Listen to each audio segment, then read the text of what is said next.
Few television shows from the late 2000s and early 2010s captured the cultural imagination quite like Gossip Girl.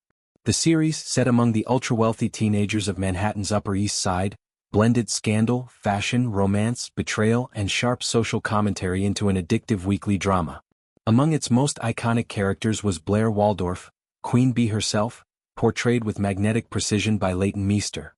Blair was the ultimate Queen Bee, intelligent, fiercely ambitious, impeccably styled, prone to elaborate schemes, yet vulnerable beneath her polished exterior. Her headbands, her love triangles, her power struggles, and her eventual growth into a more self-aware woman made her one of the show's most beloved and discussed figures. Now, years after the original series concluded in 2012, fans have received thrilling news that Blair is returning, not necessarily on television screens, at least not yet, but in a literary sequel. Author Cecily von Ziegesar, who created the book series that inspired the show, has been quietly working on a new novel centered entirely on Blair Waldorf. Titled simply Blair, the book will follow the character 2 decades after her days ruling Constance Billard School for Girls. Readers will get to see how the former high school socialite navigates adulthood, career, relationships, power dynamics, and the lingering echoes of her teenage years in a world that has changed dramatically since the early 2000s. The tentative publication target is summer 2027, giving fans something concrete to anticipate in the coming years. This announcement has sent waves of excitement through longtime Gossip Girl fandom communities.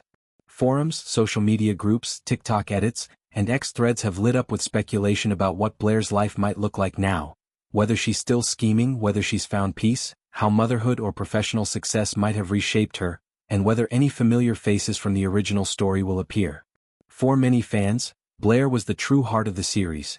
Her journey from insecure overachiever to confident force of nature provided some of the most satisfying character development.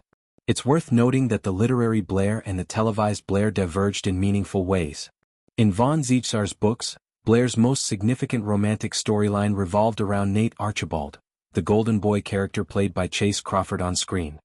Their on-again, off-again relationship carried much of the emotional weight in the novels. By contrast, the television adaptation famously paired Blair with Chuck Bass, Ed Westwick, in one of the most tumultuous and polarizing romances in teen drama history. That Chuck Blair chair dynamic became a defining element of the show, spawning endless fan debates, fanfiction, and cultural references long after the finale. The sequel, being rooted in the original book continuity rather than the TV version, has sparked curiosity about which version of Blair's romantic history will carry forward. Will the novel acknowledge the television canon at all, or remain strictly faithful to the source material?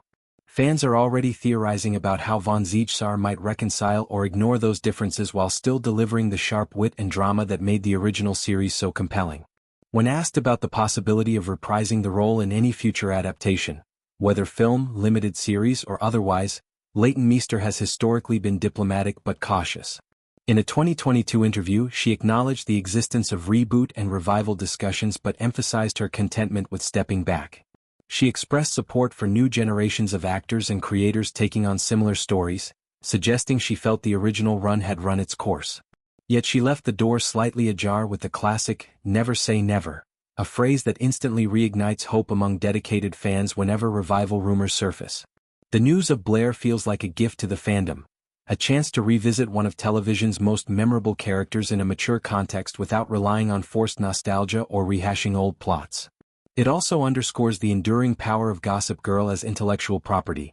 Even after a decade and a half, the world of the Upper East Side still holds fascination. Whether this novel leads to further adaptations, inspires renewed interest in the original show, or simply stands alone as a satisfying continuation, it marks a significant moment for fans who never quite stopped wondering what happened to Queen Bee after the screen faded to black.